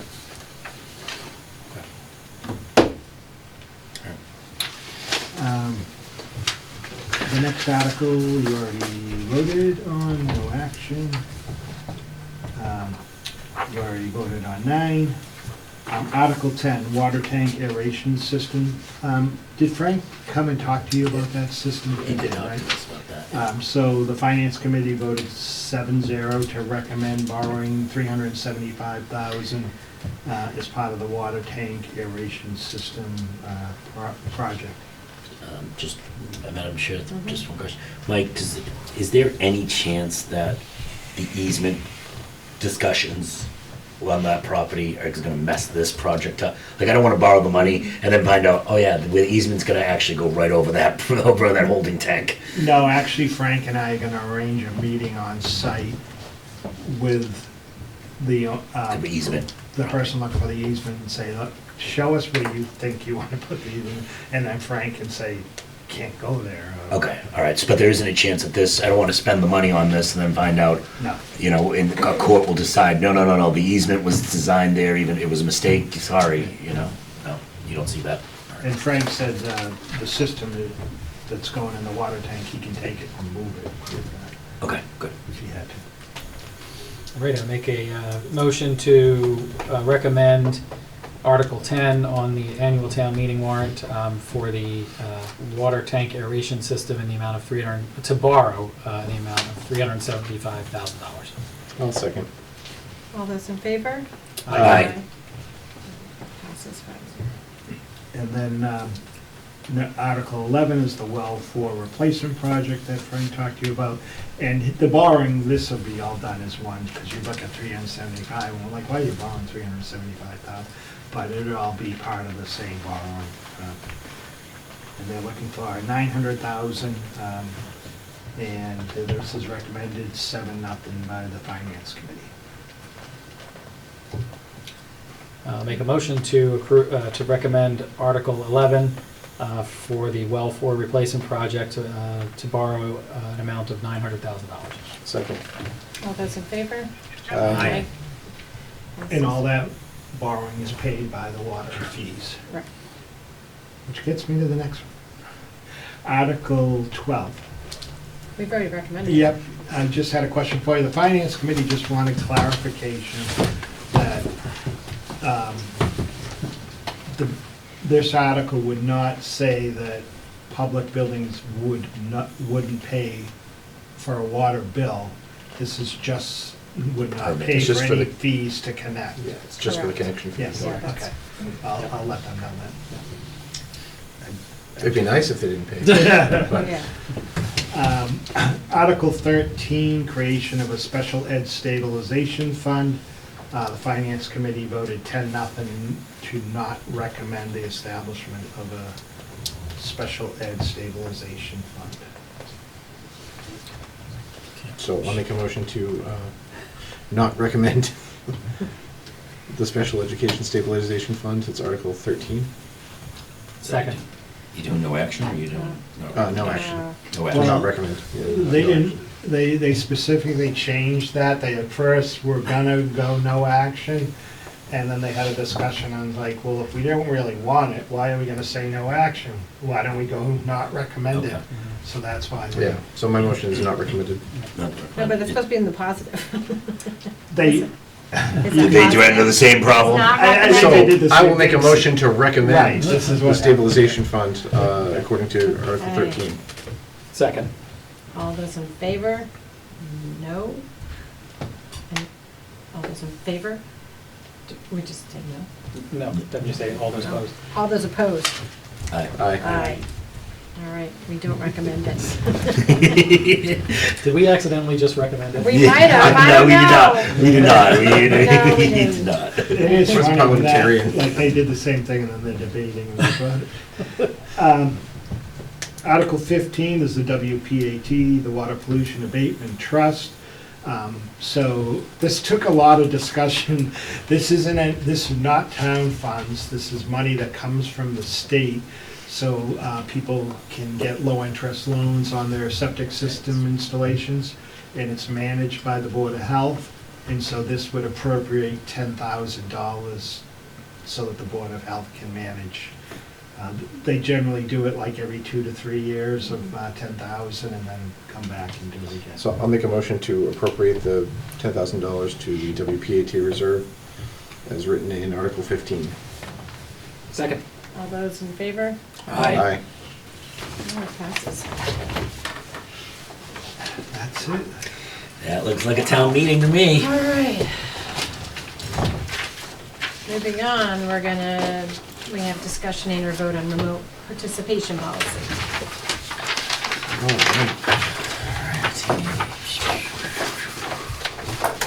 I don't know if everybody got a copy of it, but it's Thanks. basically the same as the old policy. I put a few new things in here, but because I didn't like to. No. So if have you all read the policy from, I think it was 2019? October 2019. So that policy is still in place, I believe. It was just waived for COVID. So my personal recommendation is to go back to this policy and have all, basically the gist of it is that all town boards and meetings should be in person, with the exception of if there's a circumstance where somebody can't be involved and they need to be, the chair would be notified in advance, and whichever board would have to vote to approve them joining through Zoom. I mean, this was written back when it was just teleconference, I think, and that was 4 years ago, so.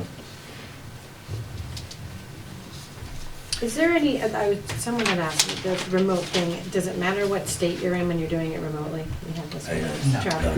No. No. So it doesn't matter state, and for chairs, they have to be present in order to chair Whoever's the chairing the meeting. meeting has to be present, yes. Okay. Those are the two.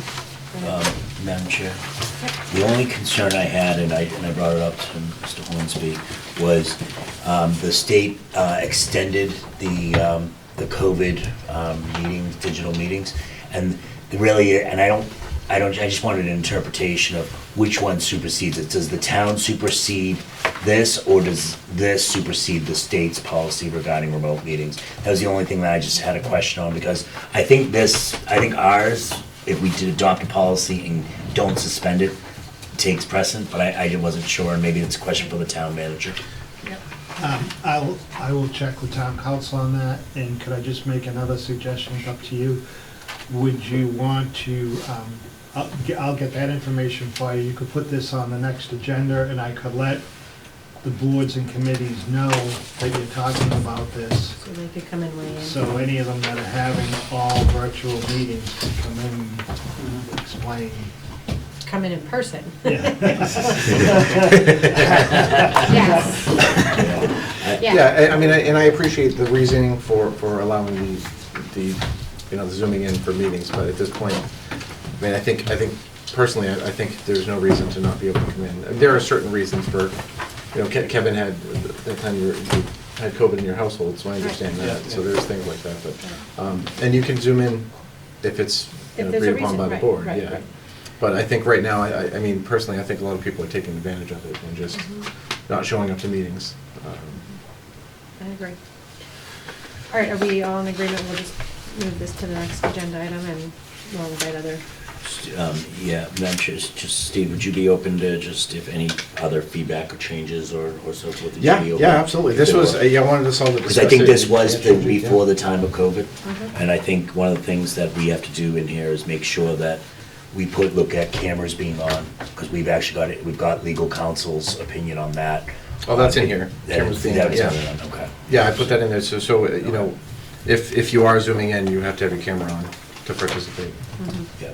That I thought was a rule initially anyways. Yeah, it wasn't in the original one. That's Yeah, why I think added it it's to the this. original. Okay, yeah, perfect. yeah. Awesome. The other question that I had, that I wanted to discuss too is participants coming to the meeting, presenting. That wasn't included in the original one anyways, because at that time, anybody would just come in and participate, they wouldn't call in, so that's up for discussion too. Yeah. Madam Chair, just a quick question. Do we know how this got developed in the first place?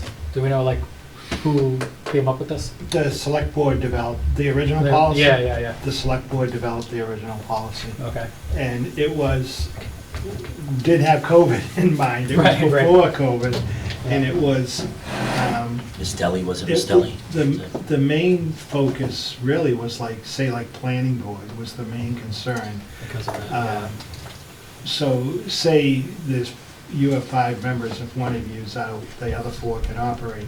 But with the planning board, they have a lot of votes that have to be 4/5. And so if someone is one of the people that's been hearing that at all those hearings and is an important vote, They can't be. and they can't be there for business reasons or whatever, and they're away, they can participate remotely. Okay. And that was the main reason for it. Yeah, I believe we actually used this when I was on the planning board once, Yeah. but specifically because of that, we had to have a And it vote. was before Zoom, everyone. We was had doing Julie on Zoom. the, I remember this, We had Julie the Oakley, she phone. was on the That phone, yeah. Yeah. So weird. Yeah. And And I think this is. Seems so long ago. It does. I know. The governor passed it, I think like this, the governor passed it, and then I think it was Miss, like I said, Miss Deli who kind of ran and ran with us. I could be wrong, but I thought it was her that championed it. Yeah, I mean, I think it's a great idea, even before COVID, to have this policy, so that, specifically for the planning board, but, Yeah. yeah. All right, thank you. And also, I remember, Yep, thanks, Steve. and also in the early days of COVID, I watched a planning board meeting with you, Stephen, Paul, in the media center, Yep. using an audio only, and I remember watching it on TV. We all sat, it was the last meeting in person, and we all sat 6 feet apart. I had my sanitizer, my hand sanitizer, you know, it was God. That's right, and also, Those back are in the my days, day. I know, And you those are said the you're days. going to see in 14 days. and also Mike, we are here at this spot back in March 11, 2020, and Bill Witteni said to you, what is a contingency plan if stuff like this is told not to happen anymore? All right, thank you, Thanks, Peter. Peter. All right, we are over. Whoever took the over bet on my wire and a half. Yeah, I saw that, I saw that. All right, we're gonna, the community electricity aggregation program. So we're going to be going out to bid again soon, and when they go out to bid, when they get a bid back, they have to act immediately, so all the communities that are part of this have to be there, be ready to print out a 40-page document, sign it, Oh my and God. scan it back. So previously, I did this and with the last bid, and I just asked that the board vote to authorize me to attend the bid day and be able to sign an energy services agreement for the town. Sounds a lot more exciting than it You probably realize actually today's is. We're gonna draft take, day. it's gonna be Yeah. big day. Bid day. Something not as fudge. Is it, how many, is it just MFN or is it beyond MFN? No, this is, this was started by Serped, Okay. and there's like 29 communities that are involved in this aggregation program now. Yep. This is the one for the residents of town. All Right, right, good motion. old bid day. I'll make a motion to authorize the town manager to attend bid day and sign the energy services agreement. I'll second that. All those in favor? Aye. I won't trade you for a player to be named later. Thank you, appreciate it. Yeah. All You right. don't- If you don't get us at 10 kilowatts, you Yeah, know, we're gonna be very that's disappointed not- at you. All right, next on the agenda, we had talked last meeting about the amendment on the solar retail impact fee payment for Q1. For a variety of reasons, which we all know, we're still trying to figure out what the right parties for negotiating these contracts. So what, unfortunately, though, this amendment needs to be approved by, or they would have to pay it by April 30th, which is Sunday. Our next meeting's not till May 11th, so I'm gonna ask that we consider voting to postpone this agreement postpone the impact fee payment without penalty till we can discuss it further at our next meeting. So moved. Second. All those in favor? Aye. Aye. All right, terrific. Old business, other business not reasonably anticipated. Anyone? All right, I anticipated everything. you did. Yeah. Old Yeah. business. Old business is just, I did reach out to Missy, I haven't heard back, to see if Housing Authority was interested in buying this home. our time's kind of running out here as far as, so just wanted to see if the board was ready to let them know that the town was not interested in exercising our right of first refusal to buy. Do we need to vote on that? Yeah, why did we put this up again? I thought we had. Because we were Yeah, why would checking, we- We're checking with the housing authority Oh. to see if they would be interested But in have you buying not heard it. back yet from them? So do we not want to vote on it, or do we do? I would say they're not interested. Okay. She would get right back. All right, make a motion, make a motion to, how would I say this? Not exercise. Not exercise. That's our right. Make a motion to not exercise our right of first refusal for Chapter 40B affordable property owned by Alicia Bennett at 50 Goldenwood Drive, located at Woodland Green. Second. All those in favor? Aye. Passes all here. All right, train. Yeah, we did receive a letter from Train after the joint meeting we had. The only thing I wanted to bring up, I was kind of surprised. They were asked like 3 times in the meeting if there was a net metering agreement, and they said, no, it's all being sold direct. But now they actually say there is a net metering agreement. So I was kind of surprised at that. I didn't, What do you think the motivation is, Mike? I mean, I don't, I'm sorry, Madam Chair. No, go ahead. From our meeting, we're very frustrated. I think everyone in that room, from schools to finance committee to select board, is beyond frustrated with Train. I mean, this was a big question. And it was asked every which way to Wednesday, if there was a net metering agreement. I mean, at what point do they say, I mean, are they the brokers, so that a net metering doesn't favor them? Are they the brokers that they get a percentage off of the? that's a good question. I'll ask that. Right, because it's the only reason that they would say no to a net metering, and deny net metering, because if they were making more money by selling it to National Grid. I'm losing confidence in Train, and I want to publicly say that because it's beyond frustrating. So. LG doesn't have. What's the next step? Mike, you know, it's on. So, what school, one of the schools was just turned on.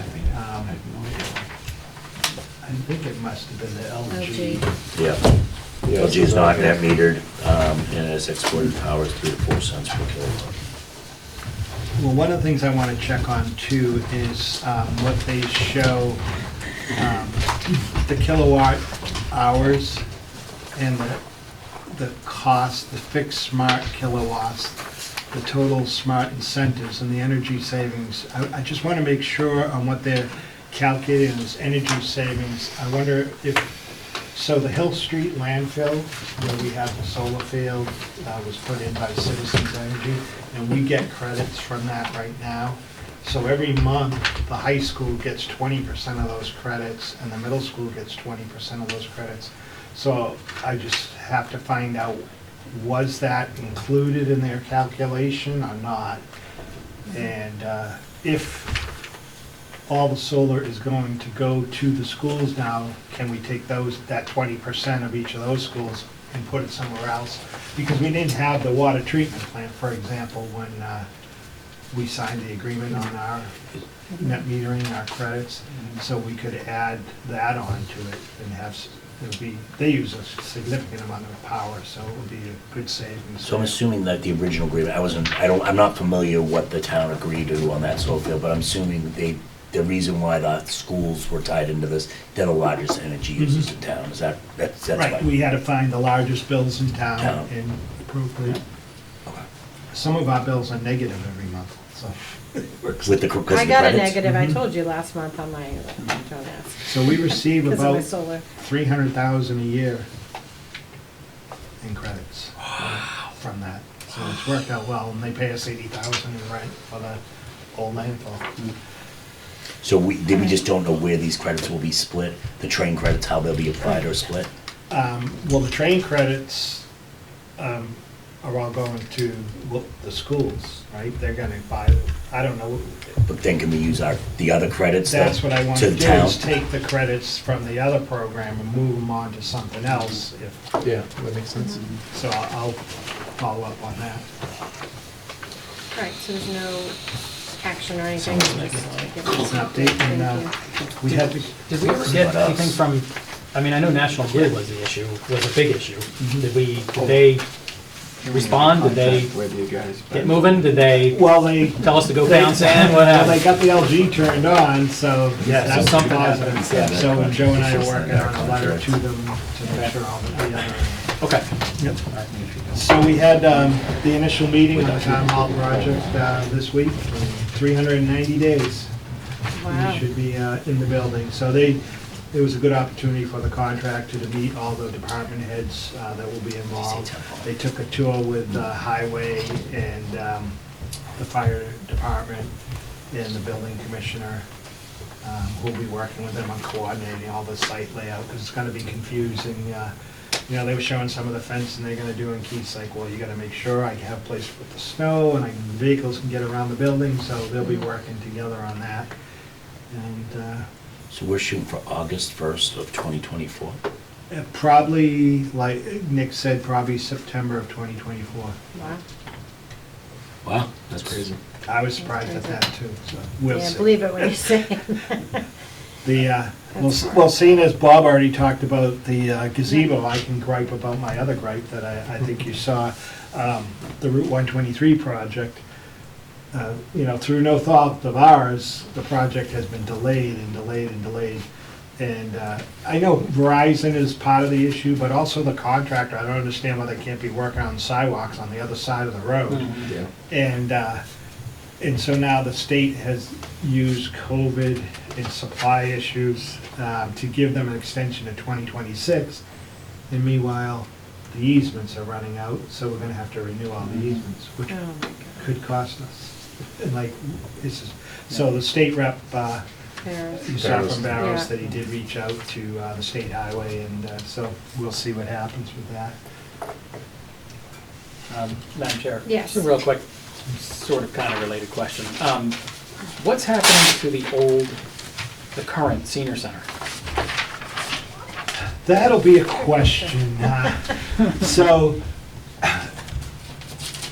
the problem with trying to sell the property is we have a few buildings on that property. We have the senior center, we have, the school has a garage there, then Keith has a building where he stores stuff, and then the salt shed is there. So, it's something we'll have to, probably have a committee get together after, Yeah. before that start, when we get closer to the time when that building will be vacant, Yeah. see. So no plan and nothing really in the works right now? Okay. Yeah. There is so one of the things that, we're building this new senior support center in this. It's an empty building right now. And one of the things that the Friends of the Council of Aging is considering is possibly a citizen's petition to allow them to sell the building so they can use the money to finish the projects that need to be, that were cut from there, and possibly to furnish it. Obviously, that can't even be considered till you address the concerns that Mike had. One of them is that I think the highway department's probably the biggest struggle, is because they have a salt shed that's pretty brand new that can't be relocated. They have a mechanic shed there too, that if you see it, it's leaning. So I think that's, and if you talk to Keith, what's in it, he's kind of this. The school is using a garage there, but they were never given that property. It was the town's property. They were never given that property in town meetings, so it realistically is the town. So a discussion has to be had with the school with what they're using that shed for. But I know they're with the council of, I mean, it's not official, they haven't drafted anything, but they're trying to float, they have a goal of raising about $300,000 to $400,000 for furnishings, finishing the patio, those things. And that's one of the suggestions out there, is to ask the town to allow them to sell it and use the proceeds of that, or transfer the property to them through a bid process that they would win it, then use those funds to that. So I know that's, I personally, I think it's important that the town focuses on selling that. We just recently rezoned that area, and I really think that's a key area for commercial development as well, personally. But The building's pretty It's a tear down. It needs It's to a be tear, level. it's a tear down. It's not, no one's gonna move into that building. Right, It's a right. tear So down. it's like, what are we So the talking property about? needs to be sold, which is funny, ironically, right? The property, if you value that, just being a broker, real estate broker, it's probably about 300 to 400,000, which is exactly the money that they're looking to, they'll need to finish these projects. with But you, council. so, could you subdivide it? It's Village Commercial Core now, so it's, I believe, What's the I'd have to look frontage? at it. I'm not sure what the frontage requirement. Subdivide No, I the, think the frontage is good, but it's the building from the that lot rest of it? size. That would be ideal. Right, right. Why don't we build the first one, and then we can All talk right. about what we're doing. Well, and that's one of the things to get in the building, that's one of the things they're gonna have to move pretty quickly on and just say, okay, can we do that or not? But, this is where I love when you shine in, because you knew exactly the zoning and stuff, this is where I'm out. I think the chair's looking for a motion to adjourn soon. Well, just, Well, we still have a few more. I know. just one thing on the gazebo I wanted to say is that Bob, when Bob has a task to do, Bob does the task. It's amazing. I mean, he had estimates from 4 or 5 companies like that, you know, and I appreciate his work on that. The Hicks Fund has seen as this with, our cemeteries have never been taken on so many projects all at once. Right. Select board and report and mail. Yes. Anybody else first? I had something at the end, but go ahead. I want you to. I wanted to just say, obviously, we have an election coming up, and I just wanted to say, depending on win, lose, or draw, I just wanted to say thank you to my fellow board members, and thanks to the citizens for letting me serve on this board. Hopefully, I'll have another 3 years, but if not, it's been I don't regret any of the time that I've had here, and it's been a lot of fun, and hopefully, I will be serving for another 3 years. Thank you. Anyone else on the board? I just want to throw out there, you know, whatever happens on Saturday, I hope this board, you know, I hope we can sort of take a little bit of pause and think about this past, you know, few months, and I think coming up to the election, it's been a little bit prickly. I'm going to use the word prickly. That's my new favorite word. So going forward, regardless, you know, however it plays out, that we're going to pull together as a board, and we're going to get, you know, you have sort of my word that we're going to get a lot more clarity and a lot more understanding of, you know, what direction we're going and how we're going to get there. And I think that's going to help alleviate a lot of some of the issues that we've had. But again, I wish best of luck, Michael, on Saturday, and Thank you. you know, we'll keep checking forward, and regardless, however it plays out, we want you to stay involved. Thanks. Thank you. And I just to finish on that, just to kind of just on your words, is I think people sometimes think that because we have dissent of each other, that it's this vitriol of hatred because we disagree. It's not. It's, I mean, I think with some of us, it isn't as bad as I think the social media says it is, but it's, I appreciate the last year of your chairmanship as well. It's been great. Thank you. That's why we need to be kind to one another and not hate each other. Thank you, Peter. We all love Norton and Yes, we do. Kevin and I hate each other. Yeah. They had the Memorial Day Parade, but we've already covered that. Got I'd like to just approve invoice warrant and payroll warrants as printed in our agenda packets. Next meeting agenda is May 11th, and now we have, We have to read that? do I read it before I go into read? Yep.